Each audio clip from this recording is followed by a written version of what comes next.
Do you feel that Iran today has strongly emerged as this regional power thanks to the war which was unleashed by Netanyahu and Trump? Residential apartments, schools, hospitals, people are being bombed, children being dying in bombing raids, then a country will come together. Iran, I think, has shown the world its extraordinary survival capacity, its resilience. We are at a fork between the renewal of attacks. Now, Iran could be a bigger a challenge for them than it has been in the past. There's also a very strong Shiite tradition of martyrdom and resistance now, which has been spoken about. There were, of course, great westernization of Iran during that period.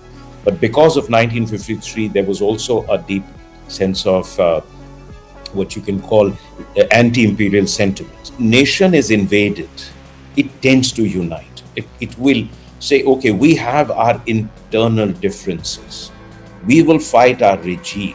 When President Donald Trump, and on what basis he decides that this is enough, declare victory and move on. In case you need now 4 to 5 years to rebuild some of that infrastructure which have in the Gulf and which has been damaged. How do you define this hardliner, moderate version which is propagated as the United States Secretary of State Marco Rubio comes to India? He continues to heap praise, along, of course, with Donald Trump, on Pakistan's mediation efforts. We had started placing our relationship with the United States in the West as a counterweight or as an alternative to China. That India has lost strategic salience to both Washington, D.C., to Beijing, as to where does Quad really stand. So, how do you define this moment in the India-US relationship and India's importance beyond just the economic scale of our markets vis-a-vis United States? Is how did we frame this relationship over the past few years, India-US relationship. Today, under President Trump, stripping the US of some of its most important instruments of diplomatic power and influence. Please understand that they're not going to be your shield against China either. They can help you, but they're not going to be a security shield against China. But that Pakistan is always a useful tool. Hello and a warm welcome to another episode of the Foreign Policy Dialogue. I'm Smita Sharma. The world remains in a continued state of flux, even as we record this fresh episode here on 23rd of May, Saturday morning. Too many rapid developments continue to take place all the way from West Asia to Russia, Ukraine, and all other parts. Which is why in these conversations, we try and focus not just on the immediate events, but also try and connect the dots, look at the larger picture, and do some crystal gazing if possible. On this episode, I'm joined by Ambassador Javed Ashraf, somebody who I immensely respect, who has been a career diplomat, served as India's ambassador to France, High Commissioner to Singapore, also served in the Prime Minister's office, somebody who's worked very closely as far as the Americas division is concerned, and is currently the chairman of the India Trade Promotion Organization. Thank you so much, Ambassador Ashraf, for joining us here on this conversation. And thank you, Smita. Happy to be here with you. Of course, we are going to focus today on this podcast looking at the outcomes of the war in West Asia that still continues. Nobody knows that between now and when this podcast airs, whether there will be fresh military strikes on Iran, whether Donald Trump will be able to actually declare any sort of a victory. But to start with, do you feel that Iran today has strongly emerged as this regional power thanks to the war which was unleashed by Netanyahu and Trump? Well, the final outcome remains to be seen. But, two things are obvious. By simply surviving one of the most comprehensive and lethal attack on its territory for now several weeks, Iran, I think, has shown the world its extraordinary survival capacity, its resilience, its mental resolve, its will, its unity, and its technological sophistication and capabilities. Because, it has demonstrated both that it has the capacity to penetrate the shield of impermeability, which Israel and the US air bases or the Gulf partners believed in, It has shown the capacity, which I never had any doubt about, the capacity to control the movement through Straits of Hormuz. But overall, I think despite 40 years of sanctions, despite a completely negative narrative that has been built over decades, and the continuous climate of isolation and hostility that it experienced vis-a-vis the Western world, Iran has shown that on its own steam and with the help of some of its friends, it has made enormous progress militarily.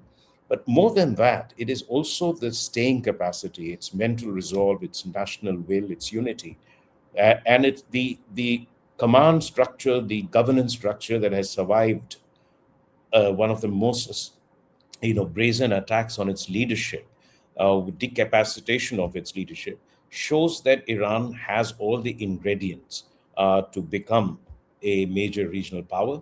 And it has, in a sense, earned a grudging admiration of rest of the world for the way it has been able to stand up against what is really an unprovoked attack at the time that it happened on February 28th, in the midst of negotiations, which, from all accounts, with Oman as the mediator, showed that there had been a lot of progress.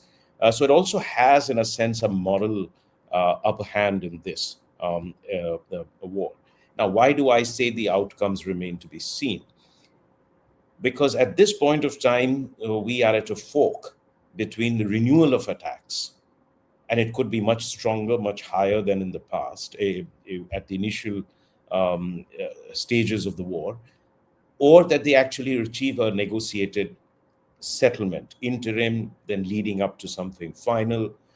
But that also depends on how Israel and especially Prime Minister Netanyahu looks at it, because there are four actors in this. I mean, in the immediate context, there is the United States and Israel. There is the Arab allies and Arab countries, which actually are not a monolithic, unified, cohesive, or coherent group. They have very different approaches to this, different priorities. UAE is different from Saudi Arabia, for example.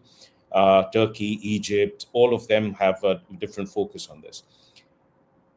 And there's Iran. Now, Iran actually believes that it is on uh, in a winning path, that it has emerged stronger, resilient, and that it holds the cards. The United States believes also that it has been able to do considerable damage, but that they also know that this is not a war they want to continue to get into forever. This is going to be extremely costly for the United States as well as for the rest of the world.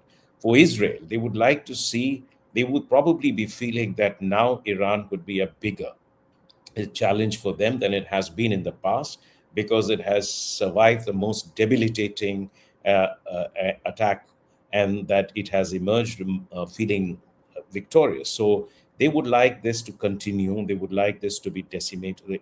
Iran's entire apparatus or infrastructure of its economy and its polity and governance to be completely destroyed before they call it a ceasefire. So I'm saying that you are in a situation where you have actually seen Iran actually at a stronger position today than it was perhaps at the beginning. Not materially, but psychologically it certainly is, and operationally it does. Yet it knows that there can be diminishing returns to any strategy. And it also recognizes that it can face another wave of a most, lethal attack from the United States. It could happen today. It could not happen. But it is something which the world will recognize, that the intellectual and cultural and the societal capital that it has is not something to be trifled with. And it is the ingredients of a country that is both sovereign and independent in its thought, and that has the will, the capacity, and the human capital to be a power that it believes it is. And historically, it has always thought of itself as one. So let me just carry on this conversation from where you've just left, Ambassador Ashraf, because explain to us what really is the reason. How do you see this societal resilience of Iran? The Iranians who have uh, withered years of sanctions, a government which has been termed as the evil regime by the governments in the West, by the media in the West. Uh, Questions now being raised as to really what defines evil. I mean, the nuclear power in that region is Israel at the end of the day. You also have countries like North Korea, which have been under sanctions, but these societies are very different. So, if you go into the historical context of it, what really do you think makes Iran so resilient? What is it about the Persian civilization? Well, first of all, I think that it is one of the oldest continuous civilization. That everybody knows that you just have to visit Iran to see the kind of heritage they have, the accomplishments, and when you look at the way Navroz is celebrated in the region, you know that they've had their footprint across. Now, at its peak, for example, the Safavid Empire in the 16th century stretched all the way across to the Mediterranean, to the Caucasian, and actually, part of the Caucasia, part of Central Asia was with them, and it had to be ceded to the Russians after the Russo-Iranian War. They have remained, and further east towards India, the Indian subcontinent, so they've been, and they've also gone into Africa. So they've been historically a power that has remained independent. Their geography has been also helpful to them. They have, over a period of time, huge accomplishments in sciences, in mathematics, in arts, in philosophy, in literature. All of those are cumulative assets of a civilization. There's also a very strong Shiite tradition of martyrdom and resistance now, which has been spoken about. But I saw this.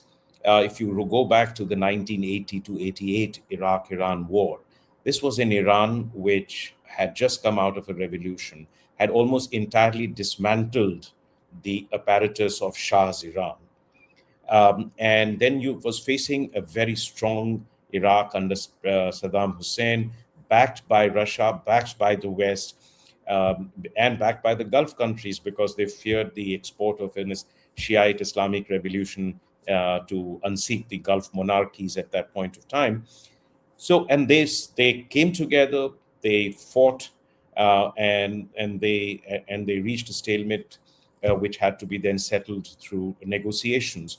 So there is a deeply ingrained sense, as I've said, if you only have to go to a Friday prayer, khutbah or ceremony, the sermon ceremony after the Friday prayer, you often every week they will speak about the martyrdom of Hazrat Ali, and they will react very emotionally to it. So civilizational pride, sort of resilience, combined with, as I said, the what they have in terms of their deeply ingrained sense of martyrdom and resistance. And then, of course, if you come to a modern history, you know, we forget that 1953, they were, CIA, uh, uh, carried out a coup or engineered a coup that removed an elected prime minister, um, Mossadegh, and then you had Shah reinstalled. Just because they were thinking of nationalizing the oil assets at that point of time. Now, you forget that Shah's Iran was as totalitarian or as much of a regime that was controlling society, was denied freedoms. There were, of course, great westernization of Iran during that period. But because of 1953, there was also a deep sense of what you can call anti imperial sentiments.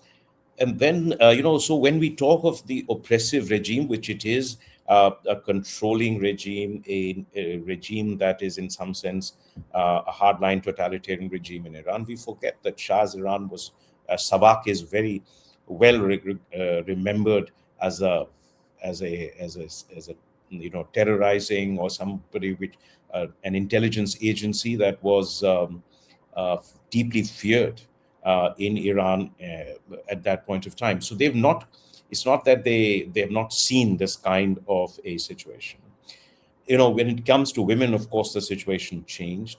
But we are often judging the Iranian system by hijab, by the presence of certain restrictions that exist. But at the same time, you have 60% of STEM PhDs are women.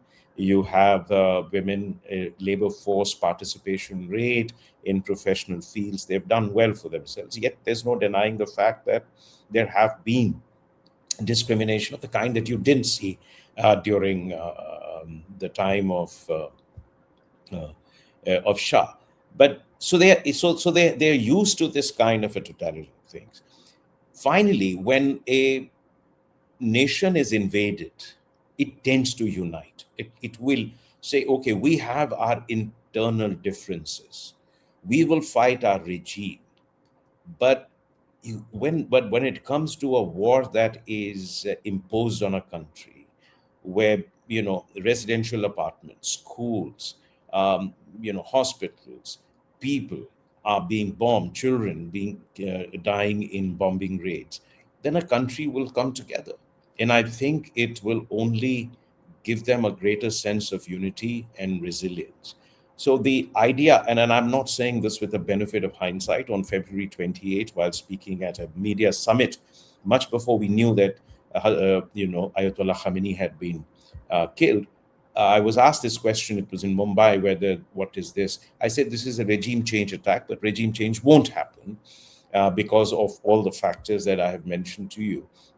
So I think that, and we also forget that it's a country that has benefited considerably from the support it has received from, Russia, China, and other partners. But it has also its own technology, research, development, and industrial base, without which it would not have been able to achieve what it has in this war and in terms of developing its capabilities. So we need to recognize that achievement. And I think the world has realized that, on its own and with the help of some of its friends, it has been able to do something. And besides, despite the sanctions, the oil was flowing. I mean, there were buyers for Iranian oil. So they were, of course, facing sanctions which had a deep economic impact. But it is not like they were completely, impoverished. They were being able to sell oil. They were able to also conduct trade through land routes, besides, through the seas. So all in all, I mean, it facing economic difficulties, but not entirely, kind of impoverished as a result of that. Also, importantly, the Strait of Hormuz was open, perfectly open before February 28. And today, all the negotiations that are happening, they bring in a sense of deja vu, whether it's the nuclear negotiations, which were already a part of the JCPOA, whether it's asking Iranians to actually make sure that the freedom of navigation is maintained, which was the case before February 28. So when you look at these scenarios, and somebody like a Donald Trump keeps claiming every second day that he has obliterated the Iranian Navy, the Iranian armed forces. Last year, he claimed that he had obliterated the Iranian nuclear facilities. Under what situation can Donald Trump really declare a convincing victory on Iran if that's the case? It's actually quite complicated because, but at the same time, we do not know when President Donald Trump, and on what basis he decides that this is enough, declare victory, and move on. But it has done grave damage to the United States. There is still a pathway in which he can walk away looking victorious in a particular, not militarily, but regionally. He can engineer, instead of continuing on this path, what he can do is to do arrive at a settlement with Iran on the nuclear and missile question, which is acceptable, but at the same time promote some kind of a regional compact or agreement or understanding on non-aggression, on cooperation, on a zone of peace, whatever you call it, in a way that enhances the prospects of lasting peace in the region, and in a sense, ironing out of the multiple creases and fault lines that exist in that region. Now, for that to happen, it is going to be very important for President Donald Trump to also be able to persuade um, Israel, and particularly Prime Minister Netanyahu, to go along with this. This is going to be very, very difficult at this point of time. Now, why is it complicated? Because for President Trump, in the current mood he is in, it has to be an outcome that is much better than the JCPOA, which he tore in 2018. And to get something as a reward, quote unquote, for a most debilitating war for the region and for the world, and something which has had a very destructive consequences for the global economy. But for Iran, here is the issue. They are going into this with a sense that they do have leverage, they have a upper hand, that they are in a sense, or the momentum is with them. So what is the set of issues that are on the table? One is, of course, the nuclear and the missile question.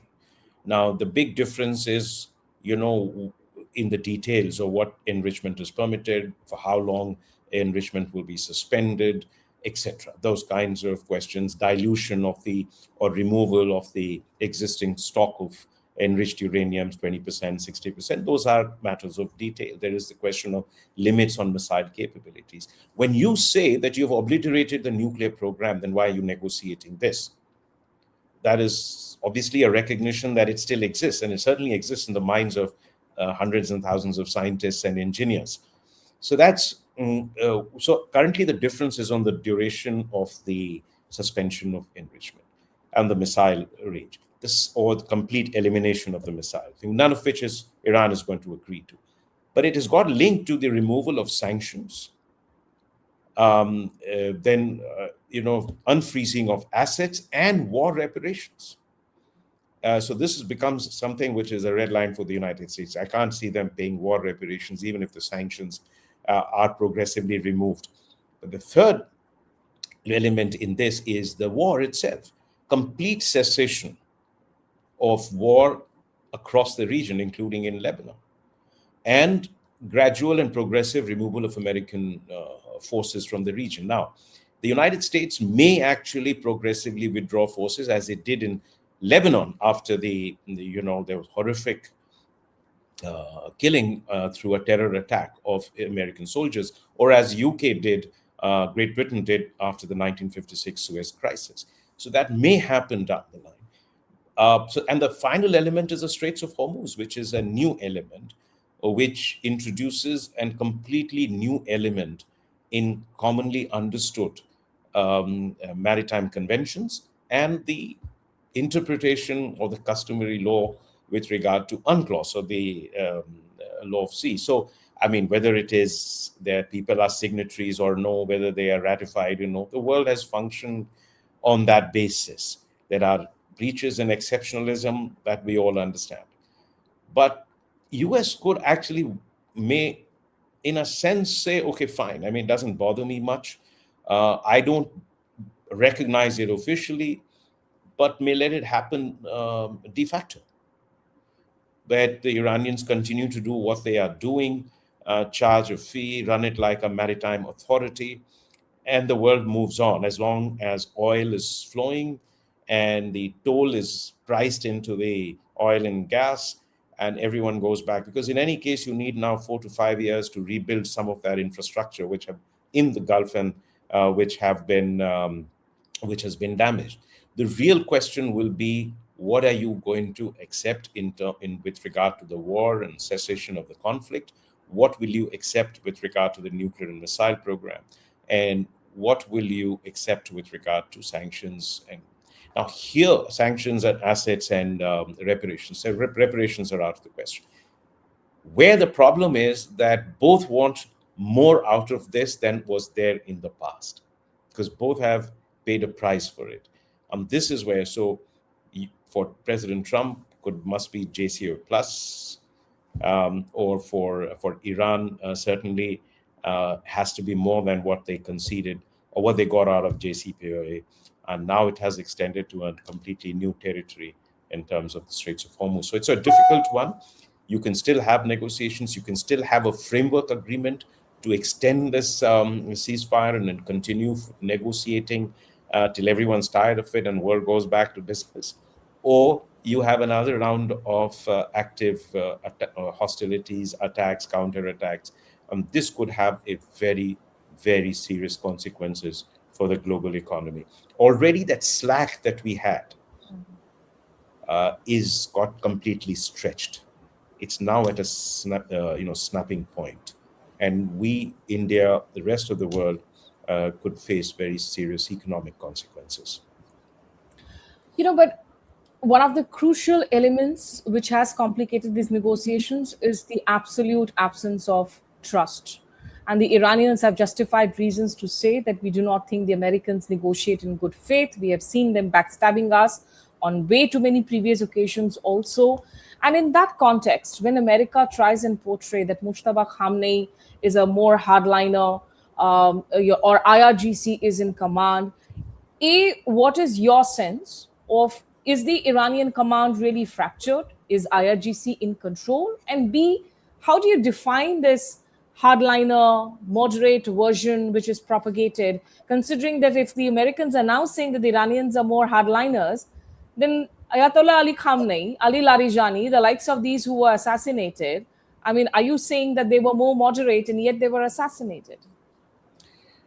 Well, I mean, all of this is hypothetical and conjectural and based on inferences. I mean, see, first, the Iranians had, even at the best of times, built a governance and command structure which was had multiple strands, and it may have all finally centered into the supreme leader, converged into the supreme leader.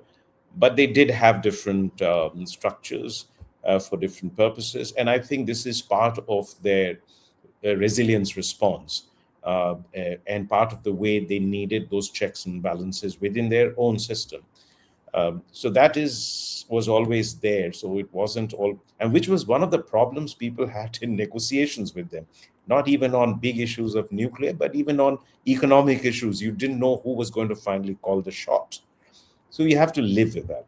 But whether it has become more hardline, whether it is fractured, whether it is cohesive, are all conjectural. At this point of time, it is holding together. Whether IRGC is in greater control or the civilian side is in greater control, a matter of which I wouldn't be able to comment on. You really have to be somewhere within them, listening to their conversations to see who finally calls the shot. So that apart. But really, what I feel is that, the challenge really is going to be what is Israel's position on this, right? So in some ways, I think that for the United States, in a sense, it was led into this war, and it is also going to be under continuous Israeli pressure to finish that job. But one thing is that trust is matters, but I think people know when they are negotiating across the table whether there is seriousness of intent. That is important. And that seriousness of intent is visible both in the context of conversations and the offers that are made and the manner in which that dialogue is carried forward. If you are simply sitting across the table and stating positions without any flexibility, then you're not you shouldn't have been there in the first place. The second is also calculations. When you go into negotiations, you're looking at your judgment of what are the options for the other party. What is their relative strength at this moment? What is their, endurance capability? Can they continue on a particular path very long? Or they also need some kind of a way out. So, it's decided both the way you negotiate on the table, what you see, but also if is your own assessment. Now, for example, the Iranians will be assessing, as reports suggest, they downed 42 aircraft, that, 50% of the THAAD may have missiles interceptors may have been used up. A lot of Patriot has been SM-3, SM-6 have been depleted. They have been on a continuous tour of duty, the soldiers, for very long. Aircraft carriers haven't been back to home bases. Is the United States really in a position to sustain a remote war for so long without causing serious consequences for their own economy, for their own politics, for their midterm elections, and for the rest of the world? And will then the rest of the world tell both US, Israel, and Iran, go to hell, we are going to continue with our own life? And so I think all of these calculations will come in. But at the same time, the only caveat here is that sometimes we also get a feeling you're not dealing with very rational actors in this particular situation, which is why many of the projections, many of the assessments come out to be completely wrong.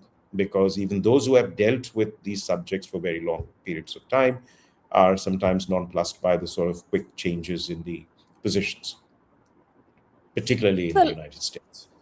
so just the last two questions, because you brought up United States. As the United States Secretary of State Marco Rubio comes to India, he continues to heap praise, along, of course, with Donald Trump, on Pakistan's mediation efforts. Questions being asked in New Delhi whether it's back to the hyphenation stage to India Pakistan, or whether India has actually lost relevance on the world stage. You also saw the that big meeting in Beijing between President Trump and President Xi Jinping, and which again leaves questions about the strategic relevance of a Quad whose foreign ministers will be meeting next week in New Delhi.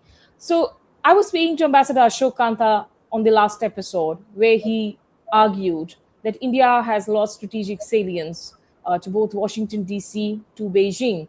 And then you also had Mr. Vijay Gokhale, the former foreign secretary, question as to where does Quad really stand. So how do you define this moment in the India-US relationship and India's importance beyond just the economic scale of our markets vis-a-vis United States? I think you've raised a lot of questions. First of all, I think what is your national goal? I mean, let us for a moment set aside the issue of relevance, etc. I'll come to that. Your national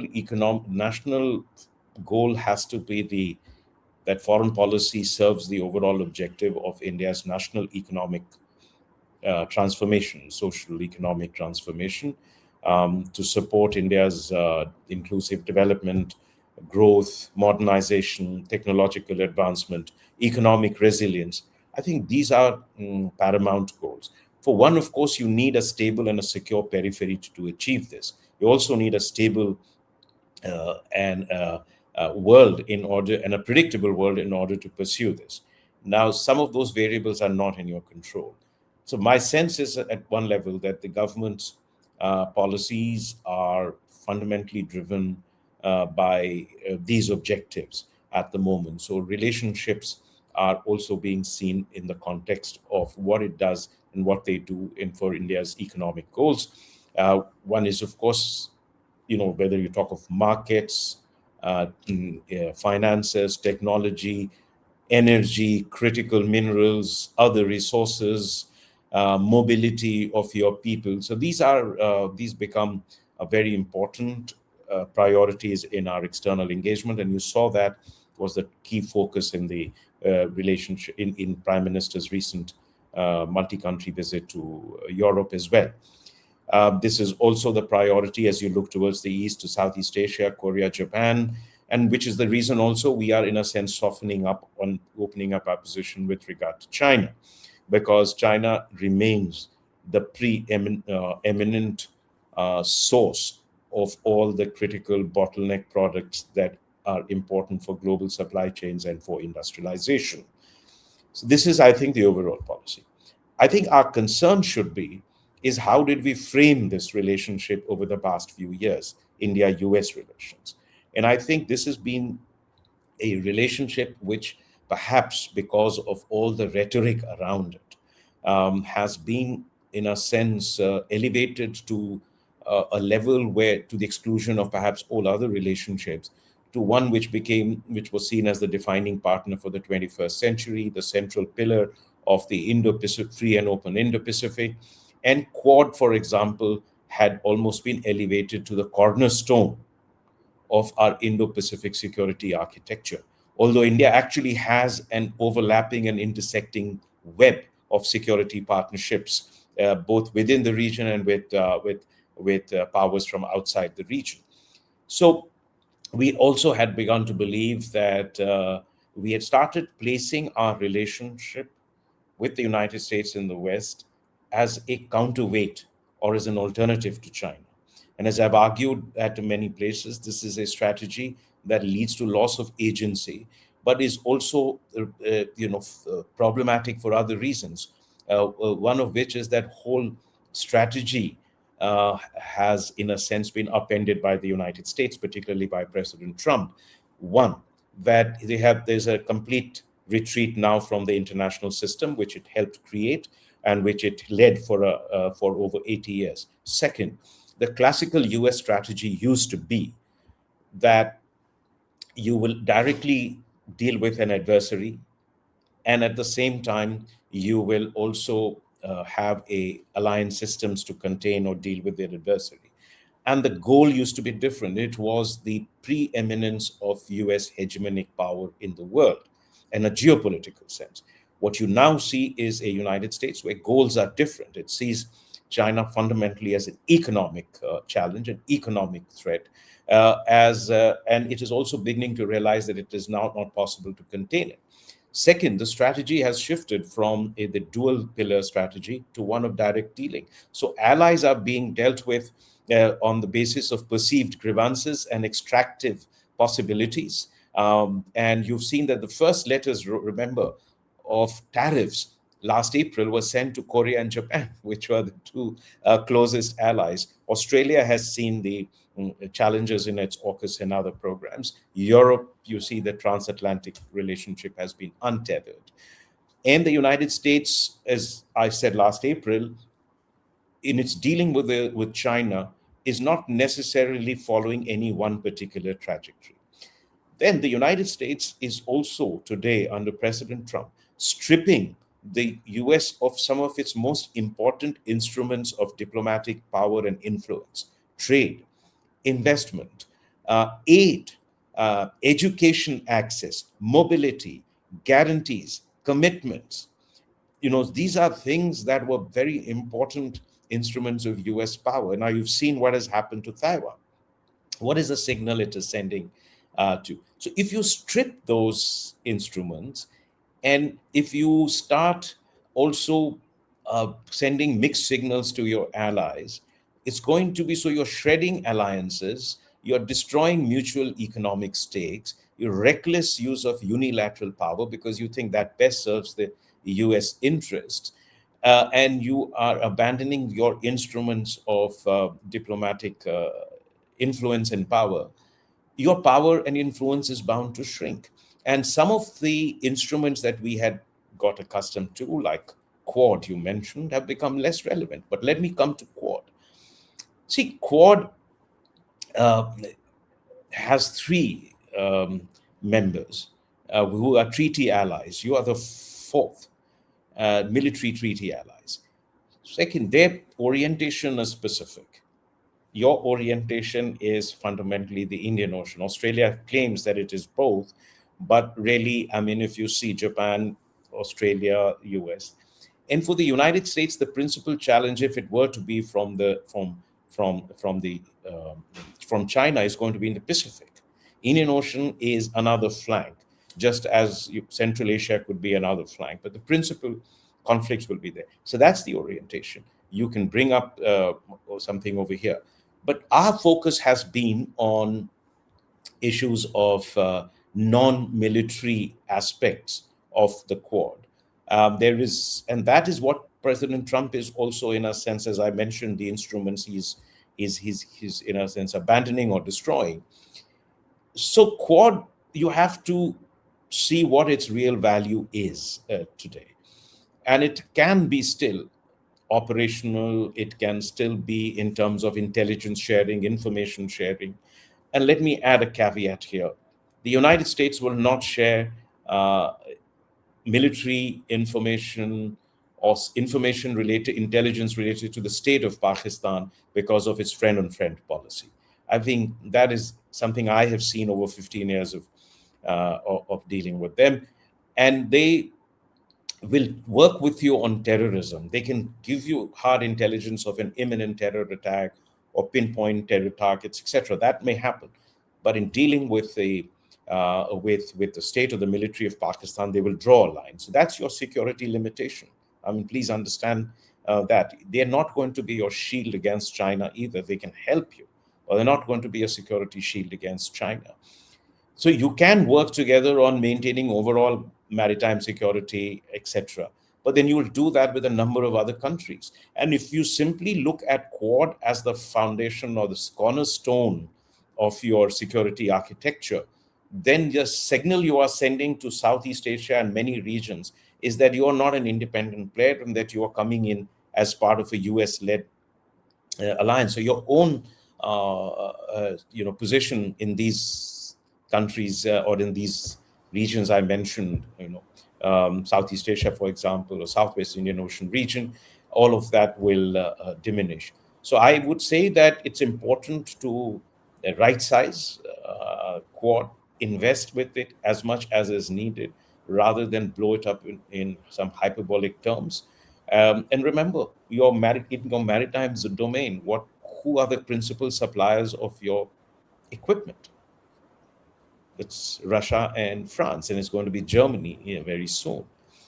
So you also have to see how much is the US. US has been providing P-8I surveillance aircraft, yes, and they are very good and they are state of the art. But we'd also have to see how much we can do from seabed to space. And when I say seabed to space, it is about underwater domain awareness, about sea base, protecting assets under the sea, using the seabed as for sensors and for monitoring, and using space assets for maritime security. How much interoperability, how much information, how much intelligence exchange is possible on that score, you need to see. So I think this is a moment where we again are comparing ourselves with Pakistan. I mean, remember, and Smita, I want people to remember this. You have always believed that they have isolated Pakistan, but that Pakistan is always a useful tool. Both overplay their cards, and it doesn't end up well for either of them. And in 2001, when 9/11 happened, Pakistan became a frontline alliance for the war in Afghanistan, right? Just before that, President Bush was about to sort of put Pakistan in category of sort of rogue states, etc. The pronouncements were very hostile.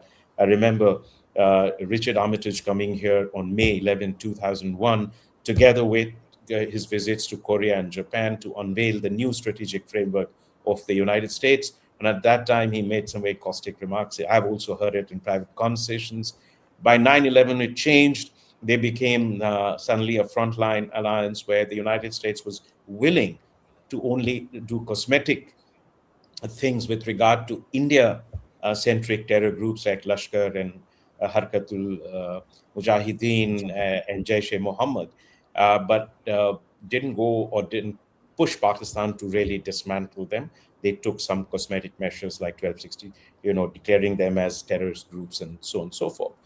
But this was also the period, 2001 to 2010, when India-US relations also transformed, starting with NSSP, the next steps in strategic partnership, would completely dismantle our technology denial regime, going up to the civil nuclear agreement, 2006 defense framework, the first of which was signed, and then 2010 all the way up to 2010 when President Obama declared for the first time US support for India's permanent membership of the UN Security Council, a reformed UN Security Council, and support for India's membership of the 4 export control regimes: the Nuclear Supply Group, the Wassenaar Arrangements, the MTCR, and the Australia Group.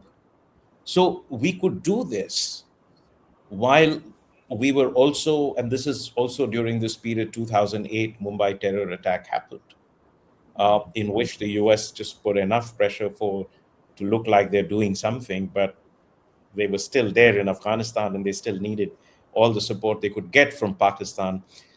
So you have to sort of not look at it black and white.